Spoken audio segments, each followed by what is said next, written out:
Corona के इस वक्त में लगातार लोगों को मदद की ज़रूरत है और इसीलिए इस मदद के लिए डोनेट कार्ड जो है वो गरीब लोगों की मदद कर रहा है, चाहे वो ऑक्सीजन देनी हो या फिर क्रीमेशन ऐसे लोगों का कराना हो जिनके पास या तो पैसे नहीं हैं या जिनके परिजन नहीं हैं। तो 50 जो एनजीओ हैं उनका ये समूह है और ये आम लोगों की मदद कर रहे हैं। अगर आप भी इनकी मदद करना चाहते हैं तो डिस्क्रिप्शन में लिंक दिया हुआ है, वहाँ पर आप और जानकारी हासिल कर सकते हैं। नमस्कार दोस्तों, क्राइम तक में आपका स्वागत है। कानूनी कहानी में मैं पूनम शर्मा फिर आपके साथ हाजिर हूँ। आज की कानूनी कहानी में बात करेंगे कि सुशील कुमार को क्या दिल्ली पुलिस सज़ा दिलवा पाएगी। ये सवाल बेहद अहम इसलिए है क्योंकि हमारे देश में हत्या से जुड़े हुए जो बड़े हाई प्रोफाइल केसेस रहे उसमें कई बार आरोपी जो हैं वो बरी हो गए, क्योंकि इतने प्रभावशाली और बड़े व्यक्तियों की तरफ से जो वकील खड़े होते हैं वो भी बेहद बड़े होते हैं और इसीलिए किसी न किसी पुलिस जांच की चूक को वो पकड़कर उसी आधार पर पूरे केस को पलट देते हैं और फिर उसका फ़ायदा आरोपी को मिल जाता है और सबूतों के अभाव में अक्सर इस तरह के मामलों में आरोपी बरी हो जाते हैं। एक तरह से देखें तो बड़ा सीधा सा हमारे यहाँ हिसाब किताब है कि अगर आप कोई क्राइम करते हैं तो पुलिस आप पर एफआईआर दर्ज करेगी, उसके बाद जांच करेगी और जांच करके आपको गिरफ्तार किया जाएगा। उसी दौरान आपको कोर्ट में पेश कर दिया जाएगा, चार्जशीट दाखिल हो जाएगी और फिर कोर्ट जो है वो आपको सज़ा सुना देगी।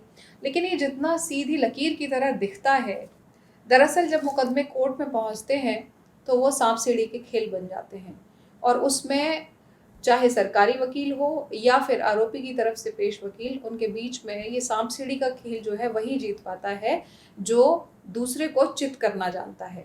यानी कि जिस तरह के पुलिस सबूत दे रही होती है, गवाह पेश कर रही होती है, अगर उनकी काट आरोपी के वकील के पास होती है तो फिर उस मामले में कहीं ना कहीं आरोपी को उसका फ़ायदा मिल जाता है। आपको याद होगा 1999 में जेसिका मर्डर केस था और मनु शर्मा पर ये आरोप लगा था कि उन्होंने जो बारटेंडर और मॉडल थी जेसिका लाल, उसकी हत्या कर दी थी गोली मारकर। और सोचिए कि 2006 में जब इस मामले में आदेश आया था तो कोर्ट ने सबको बरी कर दिया था और अगले दिन की जो सुर्खियां थी अखबार की वो ये थी कि नो वन किल्ड जेसिका, यानी जेसिका को किसी ने नहीं मारा। लेकिन फिर सवाल ये पैदा हुआ था कि फिर कैसे मर गई वो, उसको गोली लगी तो किसने मारी। दरअसल हुआ ये था कि इस मामले में जो अहम गवाह था और स्ट्रगलिंग एक्टर था शयान मुंशी, उसने अपने बयान बदल दिए थे। बयान बदल दिए थे मतलब जब पुलिस को बयान दिया, ये घटना हुई थी 29 अप्रैल 1999 को और टैमरिंड कोर्ट रेस्टोरेंट और बार था जहाँ पर ये हुआ था साउथ दिल्ली में, और बीना रमानी इसको चलाती थी। तो वहाँ पर बार सोचिए पूरा भरा हुआ था लोगों से, लेकिन उसके बावजूद एक के बाद एक गवाह इस मामले में मुकरते चले गए। लेकिन जो मुख्य गवाह था, जो जब ये गोली मनु शर्मा की तरफ से चलाई गई थी, जिसने देखा था, जो वहाँ पर शराब सर्व कर रहा था जेसिका लाल के साथ, वो शयान मुंशी ही था। और शयान मुंशी ने पुलिस को बयान दिया था बकायदा कि मनु शर्मा ने गोली चलाई थी और उसकी वजह से जेसिका की मौत हुई। लेकिन जब कोर्ट में मामला गया, मुकदमा चला, उस दौरान शयान मुंशी न सिर्फ अपने बयान से पलट गया बल्कि पूरी जो थ्योरी थी पुलिस की उसको ही उसने उलट पुलट और गड़बड़ कर दिया। और वो इस तरह से किया कि उसने बोला कि गोली एक नहीं बल्कि दो चली थी और ऐसे में दो लोगों की तरफ से चलाई गई थी। तो अब जो ये इसने बयान दिया उसका फ़ायदा मनु शर्मा को इसलिए मिला क्योंकि दो लोगों ने अगर गोली चलाई है तो बैलिस्टिक रिपोर्ट भी जो आनी चाहिए वो दो पिस्टल्स की आनी चाहिए। पुलिस के पास कुछ इस तरह की चीज़ें थी ही नहीं। दरअसल हुआ ये था कि जब मनु शर्मा ने जेसिका लाल से शराब मांगी थी तो शराब खत्म हो चुकी थी, उसने मना कर दिया था। तो पहली पिस्टल जो निकाल के उसने चलाई थी मनु शर्मा ने, वो छत की तरफ चलाई थी और वो चलने के बाद भी जब जेसिका नहीं डरी और उसने कहा कि अब बार बंद हो चुका है, आपको शराब नहीं मिलेगी, तो दूसरी गोली जो है वो उसने उसके सर में मार दी थी। तो इसी थ्योरी को शयान मुंशी ने कोर्ट में ये कह के पूरा उल्टा कर दिया कि दो लोगों की तरफ से गोली चलाई गई थी। उस वक्त मनु शर्मा के साथ उसके 3-4 दोस्त भी मौजूद थे। तो ये जो तमाम एक तरीके से रायता फैला दिया गया था शयान मुंशी की तरफ से, उससे पूरा केस पलट गया और पुलिस ये साबित करने में कामयाब नहीं हो पाई कि जो गोली चलाई गई थी वो मनु शर्मा की तरफ से चलाई गई थी। इसीलिए जो लोअर कोर्ट थी उसने 2006 में इस मामले में मनु शर्मा को सबूतों के अभाव में बरी कर दिया था। ये अकेला मामला नहीं है, लेकिन बहुत सारे और मामले हैं। जैसे 2002 में जो हिट एंड रन केस हुआ था सलमान खान का, उसमें भी एक गवाह था सचिन, सचिन कदम था उसका नाम, और वो अपने बयान से मुकर गया था। ऐसे ही गुजरात दंगे हुए थे, उसमें बेस्ट बेकरी केस पूरे देश को याद है आज भी। और इस बेकरी केस में जो है वो गुजरात दंगों के दौरान ही आग लगा दी गई थी और उसमें बहुत सारे लोग जो थे, 14 लोग थे जिनकी हत्या हो गई थी, उनको मार दिया गया था। और जो इस मामले में मुख्य गवाह थी ज़ाहिरा शेख, ज़ाहिरा शेख के पिता ही इस बेकरी के ओनर थे, उसके मालिक थे। और जो 14 लोग मारे गए थे उनमें से 3 हिंदू भी थे उसमें, बाकी लोग मुस्लिम थे।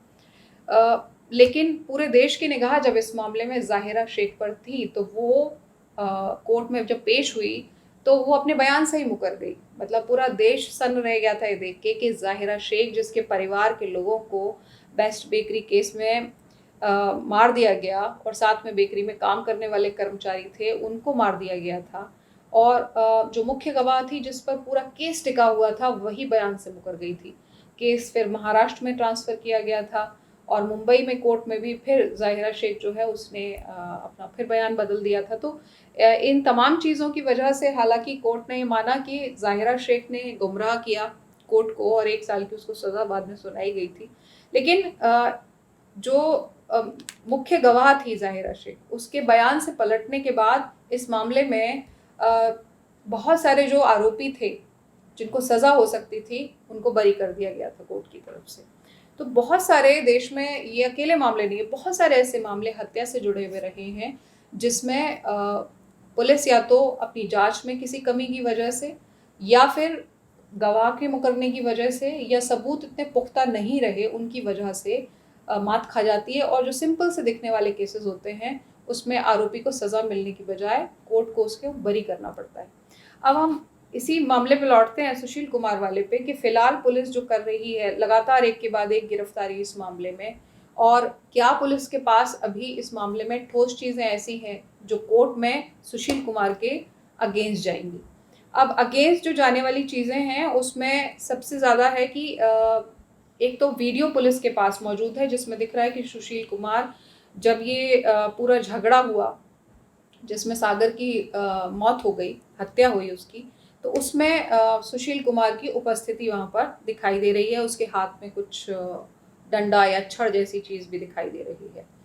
और दूसरा ये भी है कि पुलिस के पास सागर के दोस्त का बयान भी है जो खुद इन लोगों की पिटाई का शिकार हुआ था।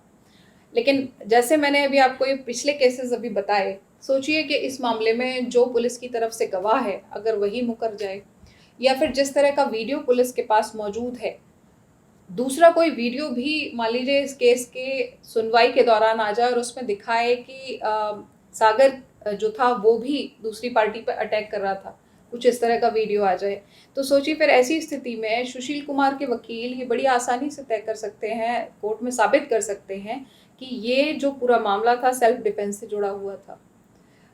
अभी तक जो पुलिस ने पूरा मामला दर्ज किया है वो हत्या के मामले में 302 तो लगाई ही है, कुछ और धाराएं भी लगाई हैं। क्या हैं वो मैं आपको बता देती हूँ। एक तो किडनैपिंग का भी इसमें आईपीसी 365 के तहत भी ये एफआईआर दर्ज हुई है, 308 में भी हुई है। इसके अलावा अगर आप किसी पर हमला कर रहे होते हैं तो 325 और 323 ये भी आईपीसी की धाराएं लगाई गई हैं। इसके अलावा 341 लगाया गया है कि आपने गलत तरीके से किसी को रोकने की कोशिश की, और 506 लगाया गया है। तो कुल मिलाकर जो सबसे बड़ा जो आरोप है सुशील कुमार पर वो हत्या का है, 302 का है। बाकी जो और धाराएं लगाई गई हैं उनमें 7 साल से अधिक की सज़ा नहीं होती है, अगर वो भी अपराध प्रूव होता है तब। तो अगर कोर्ट में जिस तरह की चीज़ें अभी फ़िलहाल बताई जा रही हैं पुलिस की तरफ से कि बहुत सारे गैंगस्टर्स के साथ सुशील कुमार का कहीं न कहीं दोस्ती भी थी और आर्थिक आधार पर भी एक दूसरे से जुड़े हुए थे।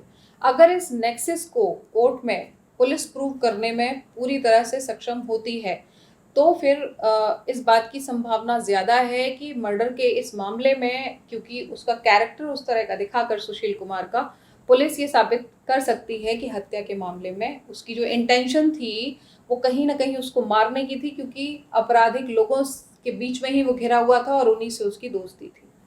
दूसरी चीज़, पुलिस ये भी साबित करने की पूरी तरह से कोशिश करेगी इस मामले में कि ये जो हत्या की गई इस मामले में, ये ऐसा नहीं था कि अपने आप हो गई, बल्कि ये वेल प्लान्ड थी। क्योंकि जिस तरह से सागर को उसके फ्लैट से किडनैप करके छत्रसाल स्टेडियम लाया गया, और उसमें तमाम चीज़ें जो हैं वो पुलिस के पास अभी एविडेंस के तौर पर होंगी, और कोर्ट में उनको उसको देना भी कोई मुश्किल नहीं होगा।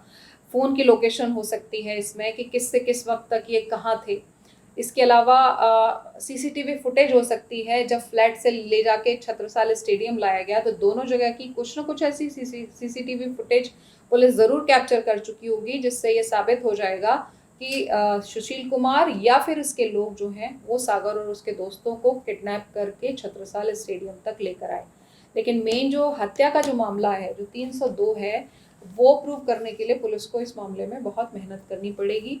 क्योंकि अभी तक जिस तरह से बयान सुशील कुमार के इस मामले में आए हैं पुलिस जांच में, उसका ये कहना है कि वो सिर्फ डराने धमकाने के लिए इस मामले में सुशील को लेकर आया था, और मारने का उसका इस मामले में कोई इरादा नहीं था।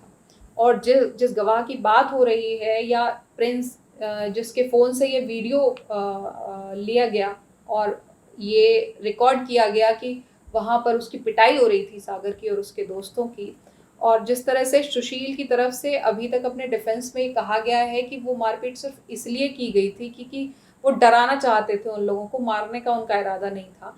तो ये तमाम चीज़ें जो सुशील के वकील हैं, ये कोर्ट में लगातार प्रूव करने की कोशिश करेंगे, जिससे ये मामला हत्या का ना बन पाए, 302 ना लग पाए। तो अब पुलिस की तरफ से इस पूरे मामले की जांच के बाद जब चार्जशीट दाखिल होगी, तो देखना होगा कि वो चार्जशीट कितनी मजबूत है। पुलिस ने उसमें कोई खामी तो नहीं छोड़ी है। जैसे जेसिका वाले केस में जब श्रेयान मुंशी ने कहा कि गोली एक व्यक्ति ने नहीं, दो ने चलाई है, तो सारी बात बैलिस्टिक रिपोर्ट पर आके ठहर गई। और सोचिए, इस जरा सी चीज़ की वजह से ये संशय पैदा हो गया कि किस व्यक्ति ने गोली चलाई अगर दो लोग हैं तो। लेकिन आरोप सिर्फ एक मनु शर्मा पे था, तो उसको लाभ मिल गया। तो यहाँ पर सुशील वाले केस में भी बहुत सारे लोग थे वहाँ पर, और दो गुटों के बीच में ये झगड़ा था, तो इसको तो पुलिस भी इनकार नहीं कर रही है। तो मुमकिन है कि कुछ वीडियो ऐसे आएँ जिसमें सिर्फ सुशील कुमार ही नहीं, बल्कि सागर और उसके लोगों की कुछ और लोग भी पिटाई कर रहे हों, या फिर सागर और उसके साथ जो उसके दोस्त थे वो भी दूसरी पार्टी पर अटैक कर रहे हों। अगर इस तरह के कुछ वीडियो आ जाते हैं, तो निश्चित रूप से ये केस पूरी तरह से पलट जाएगा, सिर्फ ये सुशील कुमार के अगेंस्ट नहीं रहेगा। लेकिन सारी चीज़ें मुझे लगता है कि पुराने जो जिस तरह के केसेस होते हैं, उन पर भी जो सरकारी वकील हैं वो ज़रूर काम करते होंगे, और इस तरह के मामले दोबारा ना दोहराए जाएँ, उसके लिए जाँच को पुख्ता करना ज़रूरी होता है। अभी जिस तरह के जो वीडियो आ रहे हैं, उसमें फॉरेंसिक रिपोर्ट जो होती है वो बहुत महत्वपूर्ण होती है, कि इसमें जो व्यक्ति वीडियो में दिखाई दे रहा है ये वही है या कोई और है। ये शूट किस जगह किया गया है और किस वक़्त ये किया गया है, और उस वक़्त उस व्यक्ति की उपस्थिति, बाकी और जो इलेक्ट्रॉनिक गैजेट्स हैं, उसके मोबाइल फ़ोन या बाकी और सीसीटीवी फुटेज, उससे ये साबित हो रही है या नहीं हो रही है। तो ये तमाम चीज़ें जब लैब में जाएँगी और प्रूव होके आएँगी, उसके बाद ही कोर्ट मानता है कि हाँ, ये जो वीडियो हैं ये जेन्युइन है। तो ये तमाम चीज़ें होना अभी बाकी है इस मामले में, शुरुआती दौर है, लेकिन पुलिस की तरफ से कोशिश ये हो रही है कि सुशील कुमार से जुड़े हुए जितने भी गैंगस्टर्स थे, उनके नेक्सस को प्रूव वो कर पाए, और इसीलिए लगातार सुशील से जुड़े हुए जो क्रिमिनल्स थे उनकी लगातार गिरफ्तारी हो रही है। आज भी 2 लोगों को गिरफ्तार किया गया है। तो अब पुलिस इस मामले में सुशील को सज़ा दिलवा पाएगी या नहीं, ये सब कुछ इस पर निर्भर करेगा कि कितनी संजीदगी से तमाम सबूतों को वो इकट्ठा करती है, और जो भी गवाह कोर्ट में पेश कर रही है वो मुकरते तो नहीं है। तो आज की कानूनी कहानी में इतना ही। सोमवार को फिर आपसे मुलाकात होगी, तब तक के लिए नमस्कार।